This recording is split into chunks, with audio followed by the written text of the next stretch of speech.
Hello and a very warm welcome to you all. I'm Neha Bharadwaj Alter and this is Game On.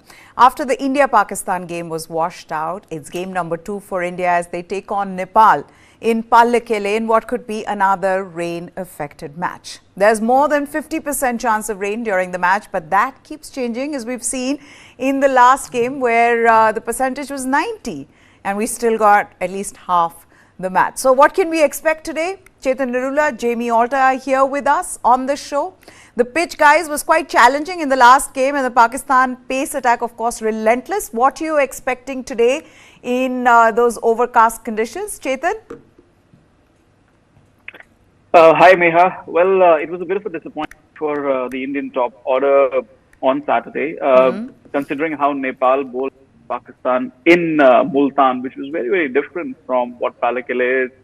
You can expect them to come hard at the Indian top order. I think it will be down to themselves whether they make, the same mistakes that they made against Pakistan.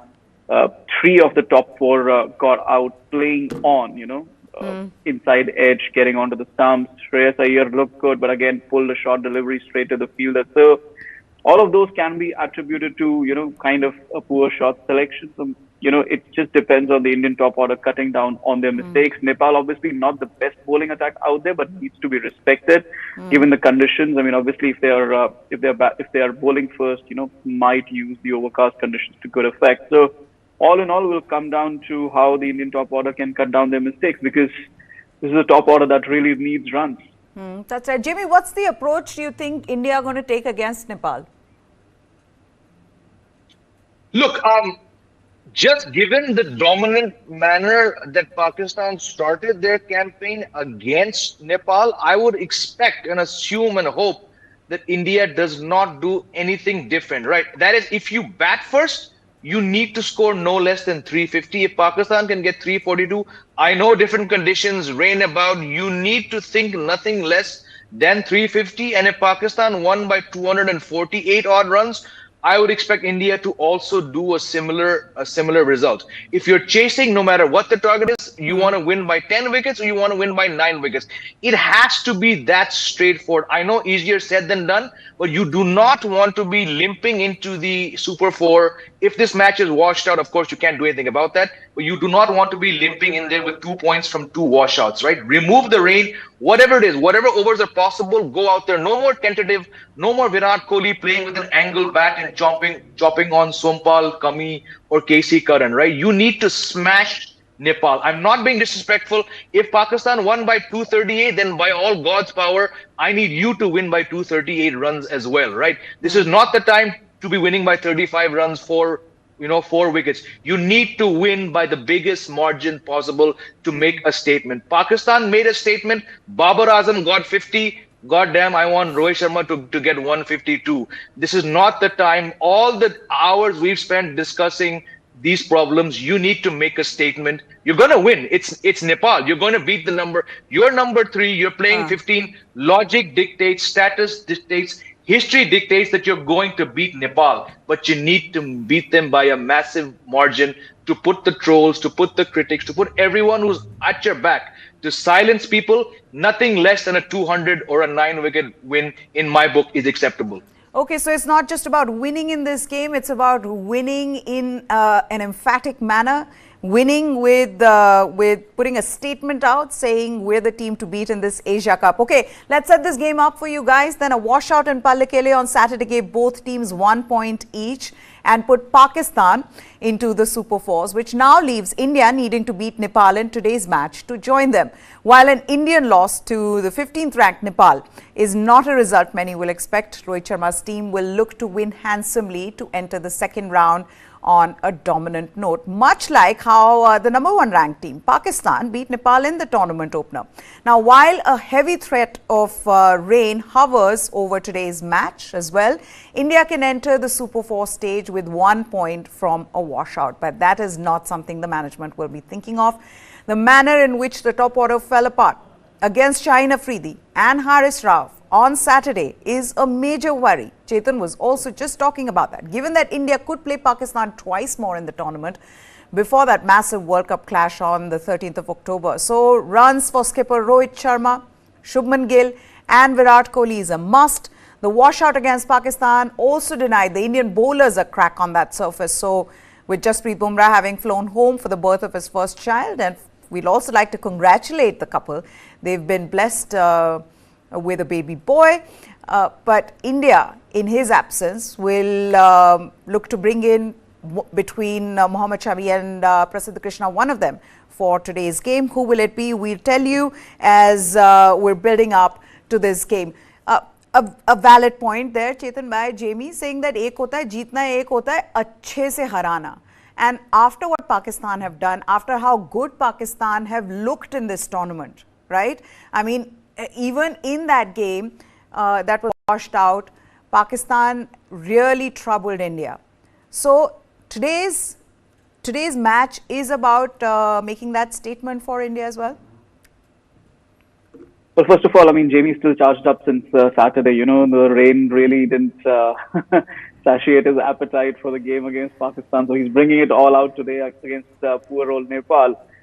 Having said that, yes, अच्छे से harana, yes, I would want India to play up to potential. Yes, I would want the top order to score runs. But I wouldn't want them to get carried away in terms of thinking that, you know what, Pakistan did this, so we also need to do this. Because let's not forget, we've discussed this so many times on the show, Pakistan have had a very, very different run-in into this tournament. They played a few games of T20 cricket. They played a few games of ODI cricket. They're coming in. They played at home in different conditions. They're a very well-settled side.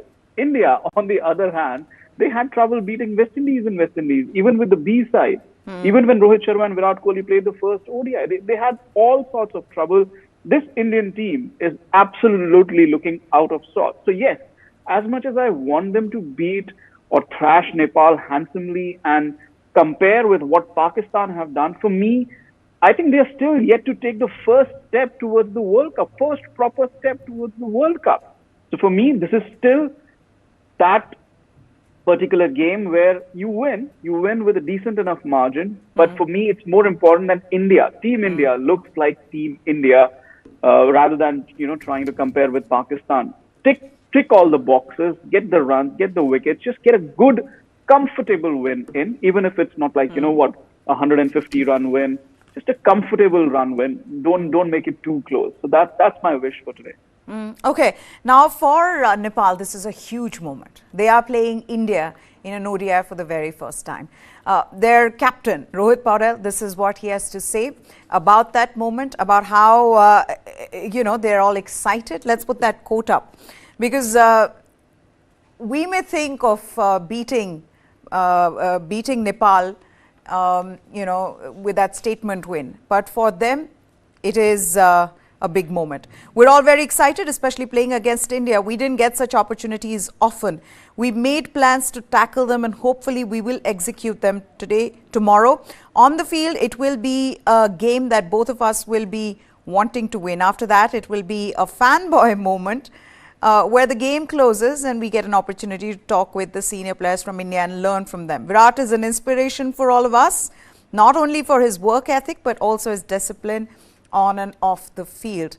Then that's the quote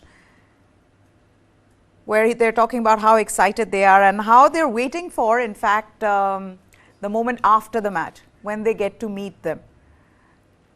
But there is also another quote where they're talking about Nepal's plans to tackle Rohit and Kohli and Rohit, where he says Virat Kohli and Rohit Sharma have been superstars for the country for the last 10 years. We've been making plans on how to tackle them. Everybody's doing their homework and hopefully will deliver. So, like I said, huge moment for Nepal as well. And I think for Jamie, you know, this is the last chance they have, right, in the tournament to just showcase what their team stands for, to just, and also, in that match against Pakistan, yes, it was a huge win, 238 runs, massive. But in the beginning, the way they started was very impressive. Of course, you know, then you realize all the weaknesses. But there were these passages in that match where you felt, wow, they're looking good, especially in the way Karan Casey was bowling or Sompal was bowling in the first half. Absolutely, we mentioned this. You know, they got 4 wickets, and it should have been 5. Babar Azam was on 55 when he was given a chance, and look at how he converted that drop. into a big 100, right? In far more helpful conditions, if they can bowl that, there's no reason to think that a struggling Rohit Sharma, whose last 50 in the one-day format came 7 months ago, a struggling Shubman Gill, a very out of sorts Virat Kohli, there's nothing to say that this team could not slip to 35 for 3 as well if Nepal put in a better performance. But again, you don't want that, right? You already have wasted enough time figuring out 11s, blowing chances. So no disrespect to Nepal. I expect them in far more helpful conditions to trouble India. But India have reached a stage where you cannot afford to be troubled, right? Jasprit Bumrah, we all knew he was not going to play this second match. He'd be rested. He used this chance to go home to be there for the birth of his firstborn. But otherwise, India are playing their first choice 11 for the World Cup. I don't want to bash Nepal here, but gone are the days. Had this match been in Jan, I would have said, Charlie San Jito, you are a month away from the World Cup. Time has stopped to talking about who should play, whatever it is. Pick your team. By all means, KL Rahul will come back. It'll be extremely unfortunate on Ishan Kishan, but you need to pummel Nepal into the ground. Long gone. I mean, you have very few matches left, right? 3 matches against Australia, tournament favorites in my book. You don't want to be left looking at those 3 matches being like, kisko khilai.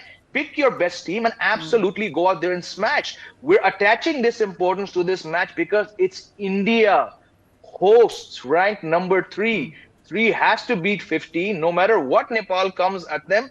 If Rohit Sharma fails here, if Shubman Gill fails here, if Virat Kohli fails here, kis muh ke lagane layak rahoge yaar? It's the Asia Cup. You need to get into the Super Fours. Host broadcasters want Pakistan to play India twice. I'm afraid for the Indian team if they play Pakistan once again. It was so predictable the way that Shaheen Afridi just decimated you. You want to play them again, especially with rain around. There's some reports of the Premadasa being removed as a venue. You want to go into your next match. Can you imagine if the host broadcasters had not put pressure on Nepal? Can you imagine if Bangladesh had been the 3rd team in this tournament? India might not have made it. I'm saying let's just take this match as David meets Goliath, and bhai sahab is baar to Goliath ko kuchalna padega David ko.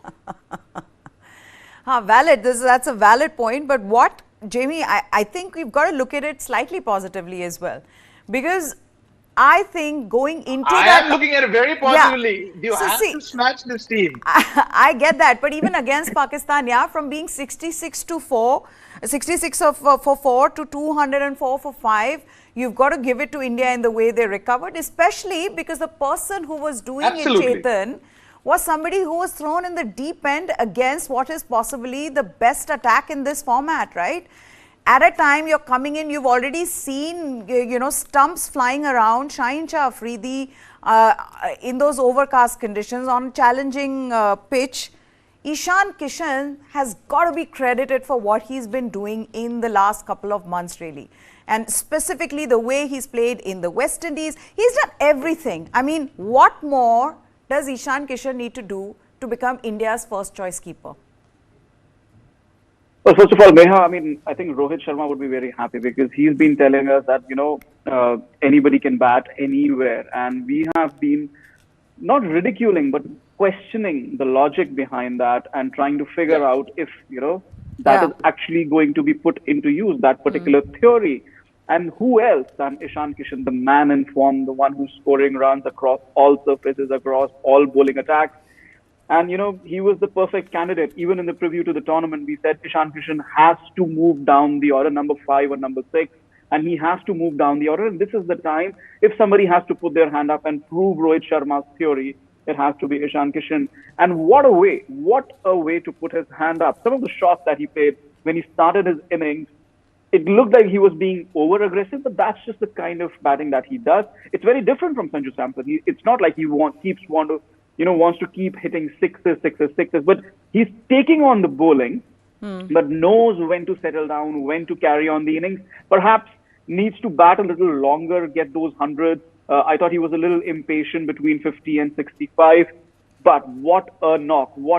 And you asked that, what more does he need to do to become India's number 1 choice keeper? Even Jamie said that KL Rahul will come back and take his place back. I am not so sure.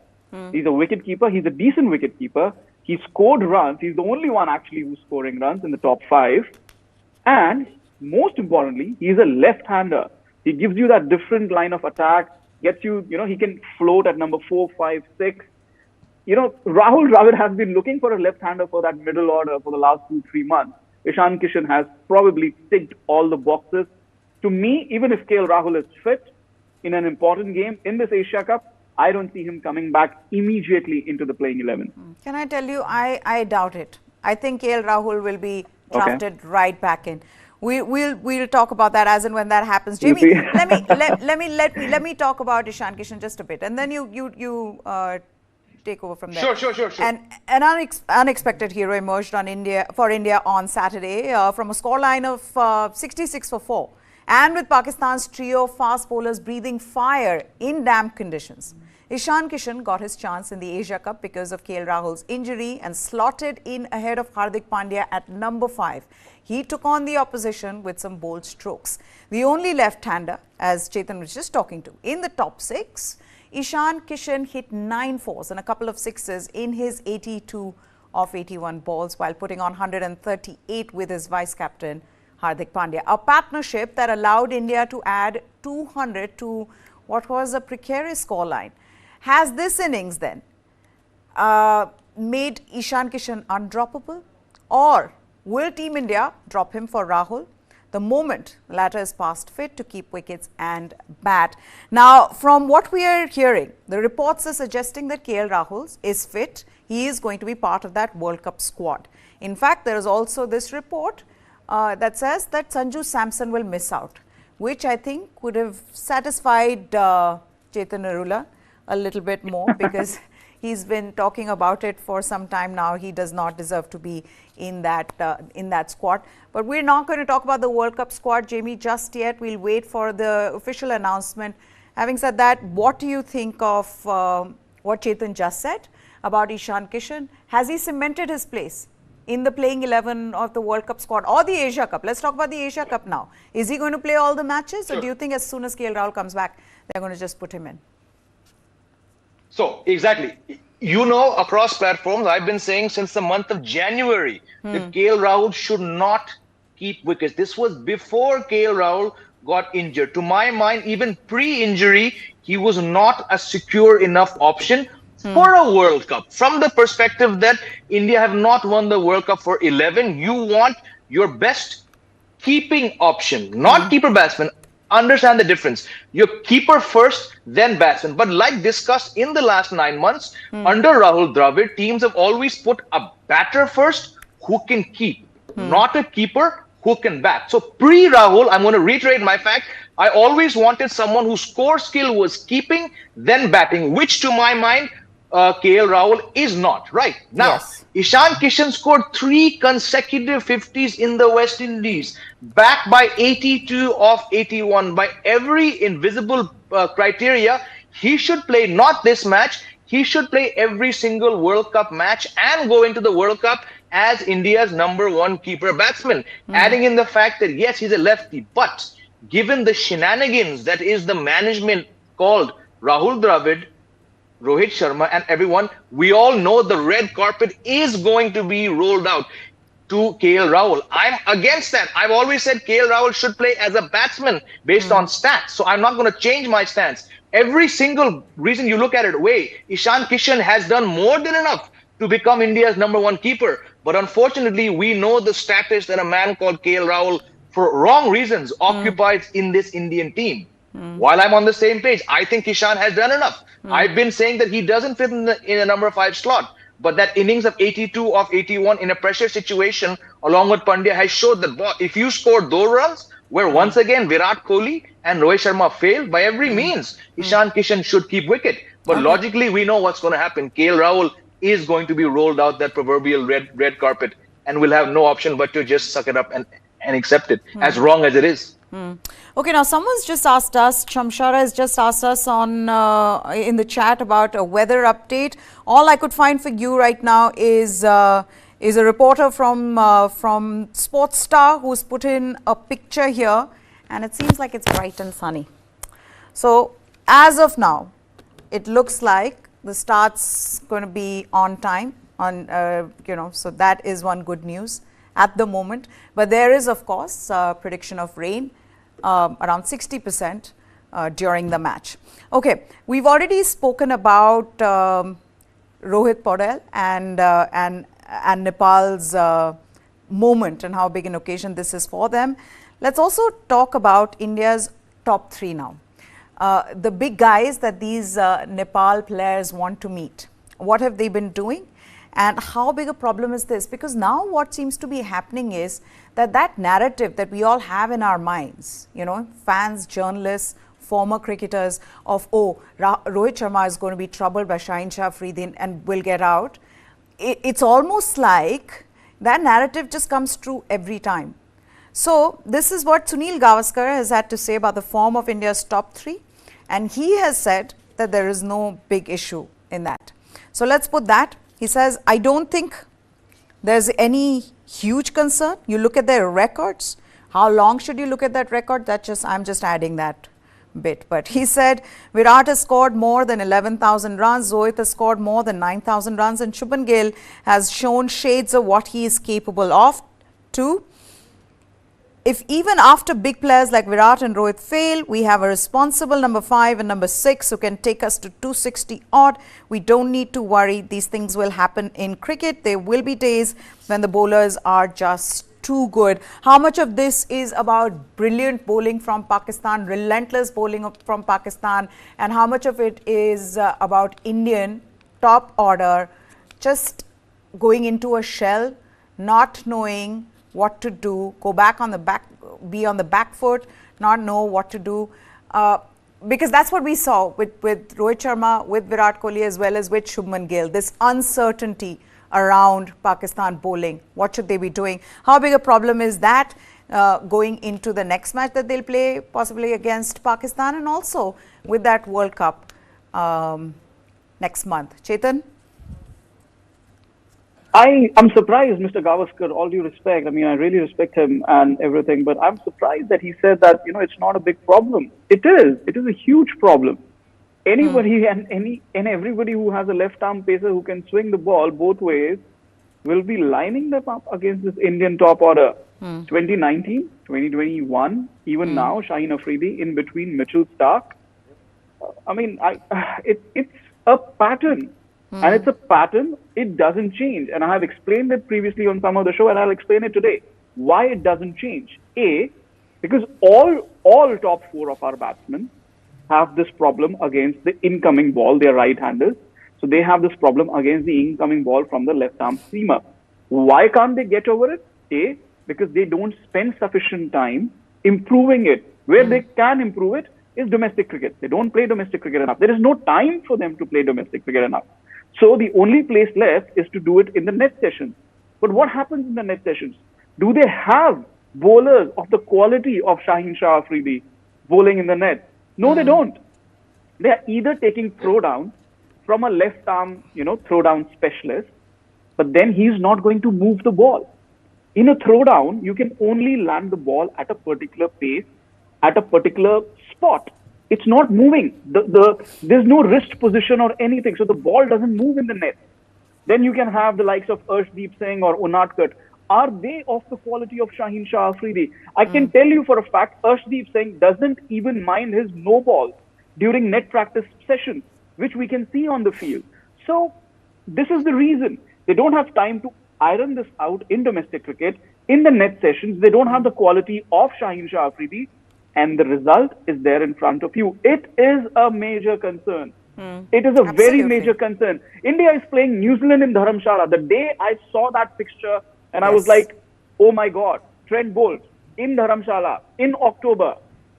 It's a recipe for disaster.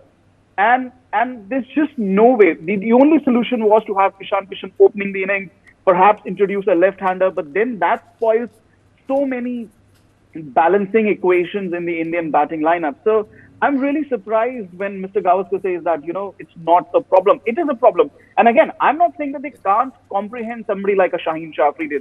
They did that last year in the 22 to T20 World Cup. But it's not like it's a given. It's not a guarantee. It's what happens on the day. Some days you will have Shaheen Shah Afridi taking wickets against the Indian batting lineup. some days on maybe flatter wickets when there's no rain around, the Indian batting lineup will, come out on top. But can you really rely on that? Can you really trust that on a big day like October 14 in Ahmedabad or the semi-final of the World Cup? Yes. No. This weakness is there and can be exploited. There's nothing we can do about it. Jamie? Absolutely. I mean, this is such a brilliant way to sum it up. We've discussed this before, right? And of course, India is not going to unearth a Shaheen Shah Afridi anytime soon, right? But you need to at least put process in place. And I'm not disagreeing with Chetan when he says that, whoever comes up, Arshdeep, Unatkat, but you need to find as many people, right? Arshdeep might bowl some no balls, but the more you pack, right? In the times of COVID, it's not like this problem came up now. Mohammad Amir, forget what Fakhar Zaman did, forget no balls. Mohammad Amir, 17, after you bossed Pakistan in the league match, Mohammad Amir finished the match with the wickets of 1, 2, and 3, right? That was 17. You're talking about enough time to, I'm not saying you go and find Mohammad Amir or you find Afridi, but whatever you have, slim pickings, put them in. In COVID, you had opportunities with expanded squads to pick 4 bowlers. T. Natarajan should have just been there. No disrespect. T. Natarajan, Arshdeep Singh, whoever's there. Barinder Sran was there some time back. Pick these options as traveling net bowlers on the hope that 3,000 balls facing left arm quicks, 3,001, 3,002, something clicks there, right? Again, these people are not and will never be Shaheen Shah Afridi. There's a reason Afridi does what he does, right?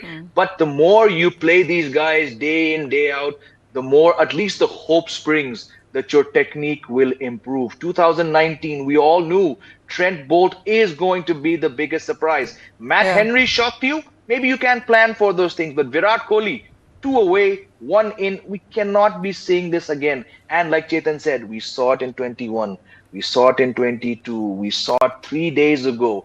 You cannot be going into the same situation once again. So I'm on the same page, Mr. Gavaskar. Is baar to aap thode galat the aapki reading. Acha, we'll continue this conversation. One second, Chetan. I know you want to talk about it, but let's also talk a little bit about the toss now. So first of all, for all the viewers who are watching us, the weather is okay, holding up, no rain. It's bright and sunny in Pallekele, in Kandy, so that's good news. Hopefully, we'll get a full match because India-Pakistan turned out to be a damp squib. But toss, what should India look to do if they win the toss in those weather conditions? Chetan?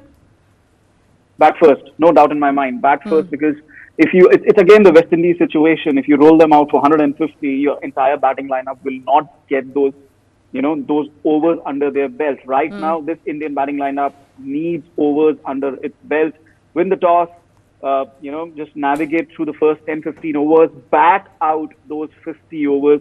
Let the entire batting lineup get some overs under its belt. That's the one thing that's been missing for the last 2-3 months. And there's no way to put it. Our batting lineup is simply undercooked. Jamie, you agree? And also with Bumrah now missing this game, who should come in? There is, of course, everybody saying that Mohammad Shami will be coming in. But do you think that Prasidh Krishna should also be tried? To address the toss issue, absolutely. Bat first, whatever it is, bat first. You need to get that undercooked batting order, misfiring batting order, somewhere near top form. It's not going to happen against Nepal because one match is not enough. But like I said earlier, bat first and look to score 350. In regards to the second question, look, I keep trying to explain this. In fact, I've stopped trying to explain this on social media and in YouTube comments because for reasons we discussed, the common man won't get this. You need to understand, why did Mohammad Shami get his 11 or 12 ODIs across the 11 months? It's because number 1, Bumrah, and number 2, Krishna were injured, right? So it's a tricky one. Mohammad Shami did not play a one-day for 2 years. He came back for the Tour of England after the IPL because his team won the IPL and he had a significant role in his team winning it, right? He was their most successful pace bowler. Because somehow the BCI knew that Bumrah and Krishna were not operating at 100%. That's why Shami was recalled. As it panned out, both of them in the month of June, July picked up injuries, which necessitated a senior, an experienced bowler in Mohammad Shami coming back. Now, in the chances given, he's done pretty good.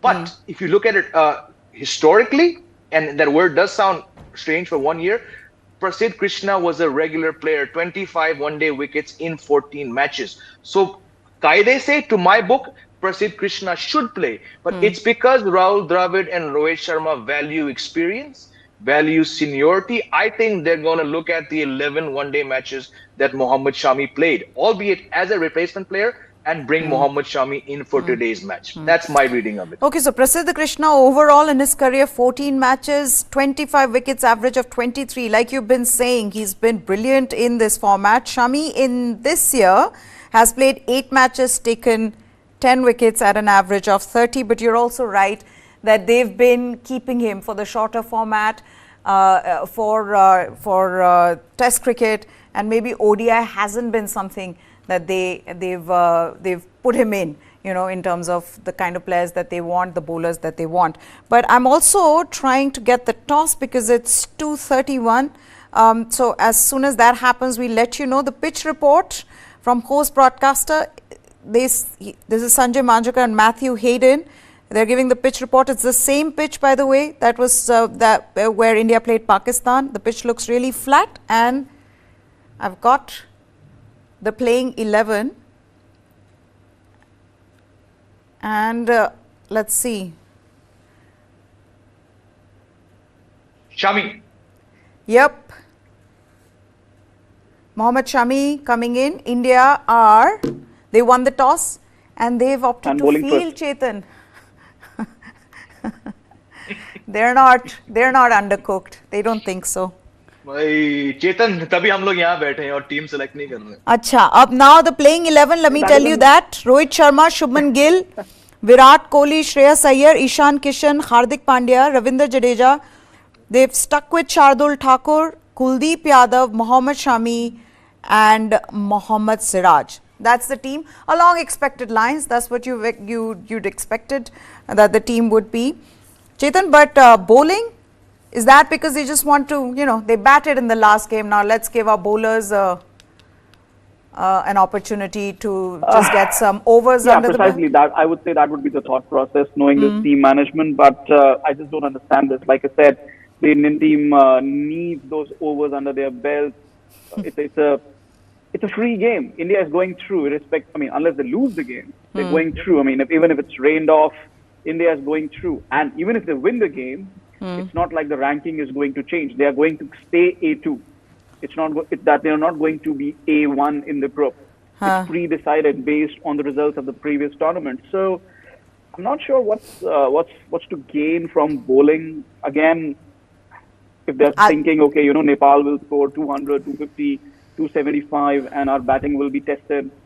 Perhaps not. Hopefully not. Okay. Like Jamie said, should I tell you? So should I tell you what Rohit Sharma thinks?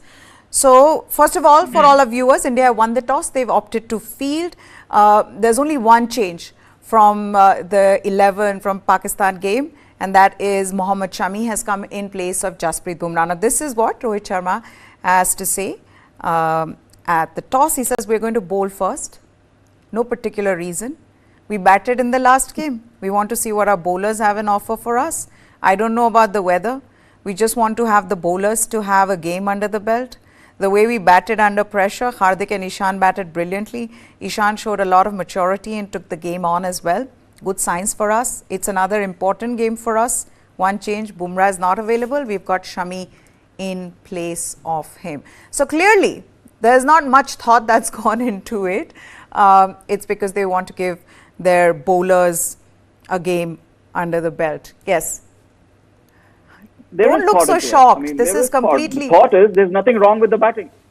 The thought is they believe that there is nothing wrong with the batting. There's nothing wrong with that top order. They think that everything is fine. The batsmen don't really need those overs. Are the bowlers going to forget how to bowl if they don't bowl for 2 matches? I just can't. I'm at a loss of words with the kind of explanation. It was pretty much expected when you said that India's won the toss and bowling. It was pretty much expected that this would be the way they would define it. But to my mind, it tells me that the team management thinks nothing is wrong with that top order. They don't need that extra batting practice. They're not undercooked. Everything is fine, hunky dory, just like it was in the World Test Championship final. Jamie, your thoughts, your Exactly. reaction to this? Yeah. Yeah. I mean, I'm on the same page, right? And I keep, and this is more important. The three of us will be aware, but it's the wider audience. They need to understand that Saturday's match was Virat Kohli's first knock in a one-day match in since before the IPL, right? Because he was carded to bat at number 8 in that first West Indies ODI, and then he did not even play the second two, right? So I get it. All your batsmen were tested, some were exposed, Filana Dimkana, you didn't get to bowl, you want to see. Ek had tak, I get it. But like we're discussing, it's the batting which is more problematic. Shubman Gill came into the last match, Meha and Chetan, with 720 runs. But we all know that those runs came in a 3-month period, a 2-month period, in fact, in ODI cricket. He's now realizing that, that proverbial slump will catch up with you. And when it catches up with you, you're suddenly rendered a strokeless wonder, which is what he looked like. 32 balls, 10 runs. Yes, Rohit was out. Yes, Virat Kohli was out, but you needed to do something more than, just shut shop. The first aggressive sort of push he played, he got bowled, right? So It's clear to see the batting is the problem. Why are you not looking to make a statement against Nepal, the killer instinct, to use a cliche? It just goes back to what I've been saying, what Chetan's been saying, Meha, what you've been saying, what we've all been analyzing since the West Indies tour. The thinking of this Indian team, I'm sorry to say, is just so blooming muddled, statement after statement. Very, very surprising decision. Like absolutely. We've just agreed, all three of us, I think. What's also surprising is the way he's spoken about it, Rohit Sharma, at the toss. When he was asked, we're going to bowl first for no particular reason. We batted in the last game. We want to see what the bowlers have an offer for us. Okay, let's put the playing 11 up for all our viewers. And then we're also going to talk a little bit about Shubman Gill and what seems to be going wrong with him. So there you go. India have won the toss. They've opted to bowl first. Nepal wanted to bowl first as well due to the overhead conditions. That's what their captain said at the toss. But there is just one change in India's playing 11 from the last game, and that is Mohammad Shami has come in place of Jasprit Bumrah, who's just been blessed with a baby boy. So he is in Mumbai, and Mohammad Shami comes in place of him. There is, of course, Ishan Kishan, and all eyes will be on Ishan Kishan in this game once again because of what he's been doing, what he did in the last game against Pakistan. And then there is, of course, Shubman Gill. And I want to ask both Jamie and Chetan about Shubman Gill and what seems to be going wrong with him. Is there a problem there, or is it something that shouldn't even be asked? Is this question shouldn't even be asked because of how good he has been in the first half of the year? Even in the West Indies scored an 80 odd. Jamie, is that something?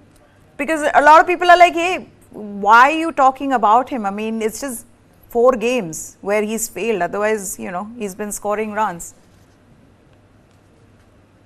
Look, again, I said at the start of this year, while he was doing all the great things, I said, even if you budget for that proverbial dip in form, he would still be a first choice pick for the World Cup because of what he's achieved in 2022, right? And then this was around Jan when he got those 100. I think this is around the time he got the double 100. I said, and you have to expect a slump. Now, that slump has come, but thing is, he's looking bad, right? I often, whether I'm right, wrong, it's immaterial. I often see sometimes for certain players more than what they've scored. Maybe they've scored 25 runs. How have they looked in those 25, right? Even when he got that 85 and 77, he did not look like the dominating Shubman Gill of Jan, Feb, March, and then 2 months of the IPL, right? The shot selection, maybe he struggled to come to terms with the team's mantra of go out there, be aggressive. At times, the best of players, jab inka balla nahi bol raha, it's very, very tough to go out and look at this shot, right? Now, I'm going to cut him some slack, Meha and Chetan, in the last match because he's not played Pakistan. So he's not been in the cauldron of facing, right? I would hold Virat Kohli #1 culpable for the kind of Adi Tirchi Balla which he played, and then Rohit Sharma, albeit the fact that Rohit Sharma got a good ball. But the point is, your prince, your media and social media dictated heir apparent to Virat Kohli is going through a bad time. Yes, he looked awkward, but you're faced with the situation where you're not going to change your betting because Shubman Gill's had 4, 5, 6 bad matches. Yeah. This is the time to back him. And I go back to the toss. Given all that I've just said, I would have wanted to see the team situation, put him in a situation where maybe he gets 100, maybe he gets 75. Because what you gain from Shubman Gill getting 75, 100, 150 is bound to have a positive runoff effect looking at the World Cup as compared to seeing what can Mohammad Shami bowl 10 overs in Bumrah's absence. Yeah. Of course he can. Can Shubman Gill, who to my mind has 12 good years of cricket, can he bounce back before the Asia Cup final, before the World Cup? That to me is more important. So definitely there's a problem in Shubman Gill, and let's hope the target is not so much and he can get a sort of ego massaging, ego soothing 50 against Nepal, because he's too good a player to be left out for long. Okay, I'm being told Chetan has to leave. Do you have time to answer one question on Shubman Gill? Yeah. Okay. Yeah, just the last one. Go ahead. Yeah. Look, I think the good part is that the Indian team management is backing him and keeping him at the top. I mean, to my mind, there was so much debate before the last game whether Shubman Gill should come into the middle order or should he continue to open. You don't need another makeshift middle order batsman. So Shubman Gill opening innings when picked in the 11, that's the right call. No doubt about it. And the fact that they're sticking with him in this bad patch when he's not scoring runs, and like Jamie said, you can tell the bad patch with the way he's batting. He was absolutely scratching around in that last game, absolutely clueless against the Pakistan fast bowlers. I think there's a theory floating around that perhaps on a two-paced wicket, he is not as good a batsman, or perhaps that is something that he needs to add to his batsmanship. I think that will happen as he gets more experience of playing in different parts of the world. Even when he's played overseas, he's only played in the Australian tour comes to mind, where he did exceptionally well. And the ball really comes well onto the bat, even on days 4 and 5. It comes onto the bat really well. So this theory perhaps is getting a little more credence. I would want to see him bat in Colombo and see, what he does there, because Colombo wicket is a little better than the Palagele wicket. And then obviously the 3 ODIs against Australia when he plays at home. I think that to me would be a true marker of his form. If he can get runs until that time, then there's no doubt in my mind that he should start the World Cup as opener. Otherwise, who knows? Yeah. The good thing is that at least India-Pakistan is in Ahmedabad, which is his favorite hunting ground. Absolutely. So you can expect him to do well there. Quick, guys, predictions. Big statement win for India. What are you expecting, Jamie and Chetan? And I'll wrap this up. Chetan, why don't you tell us? Chetan, please. Yeah, for me, I think since they're bowling first, restrict them to 150 and then let your top order bat through, and hopefully they bat through without too many losses. Meha, you said all eyes will be on Ishan Kishan. I hope it doesn't come to that, because that would be another top order failure. I just want an Indian victory and the top order to score some runs. I don't think that's too much to ask. Jamie? Yep. Whatever the target, you should be winning by 10 wickets. I will accommodate for probably a scratchy Shubman Gill not cashing in today. India should win. I think they'd be disappointed to not win by 9 wickets. Okay, so a statement win for India is what they need right now, especially after they were troubled by Pakistan. Jamie Alter, Chetan Arula, thank you for joining us on this show. India have won the toss. They've opted to bowl first. There's only one change in the playing 11 in Jasprit Bumrah's absence. Mohammad Shami has come in. We'll be covering this game as well as all the matches in this Asia Cup. So News 9 Live is what you need to subscribe to for all the latest. That's it from us. Goodbye. Thanks for watching.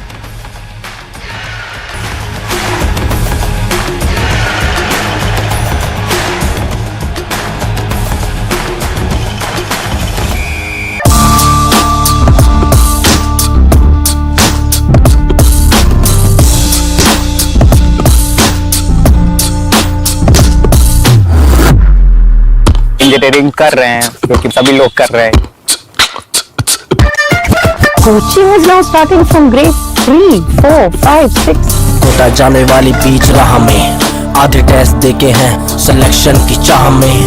All India का बच्चा कोटा जाता है. This rat race is for rats, not for humans. So why should we even be a part of it? The Rat Race.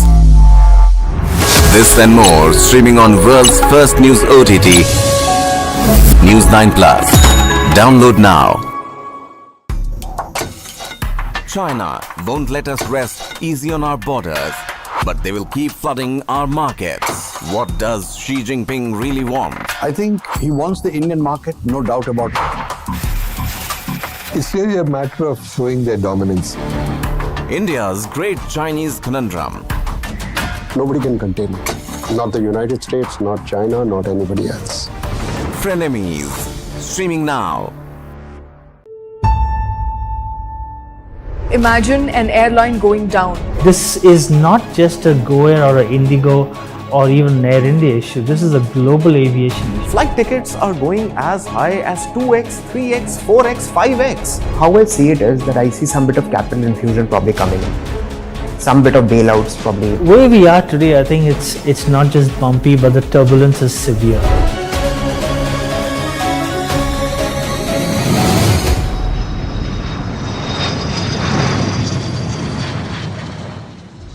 It's a very difficult situation because at one end of the spectrum, you see record number of flyers queuing up and taking flights every day.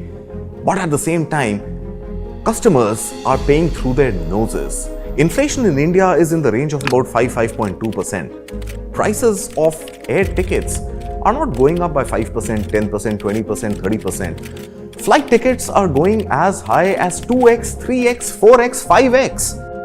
The bigger issue here with respect to why airlines are in this current situation and predicament is that we have globally and even in India seen this surge in dramatic requirement and demand for air travel. Now when you have this exponential demand, you need more aircraft, more engines, more pilots, more crew and a more stronger ecosystem. Let's not forget 12 months ago we saw airports being completely congested with, even now it takes you 3 to 4 hours to check in. That shows that the demand for air travel has risen up.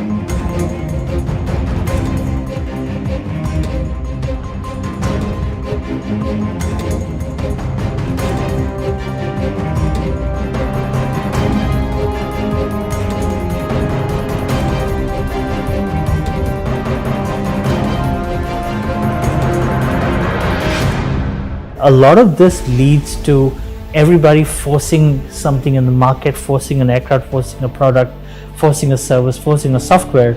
And some of these aren't the best, they're not tested, they're not reliable, they're not proven. But because the demand is so much, we just go ahead and induct it. And where we are today is what we're actually seeing is signs of growing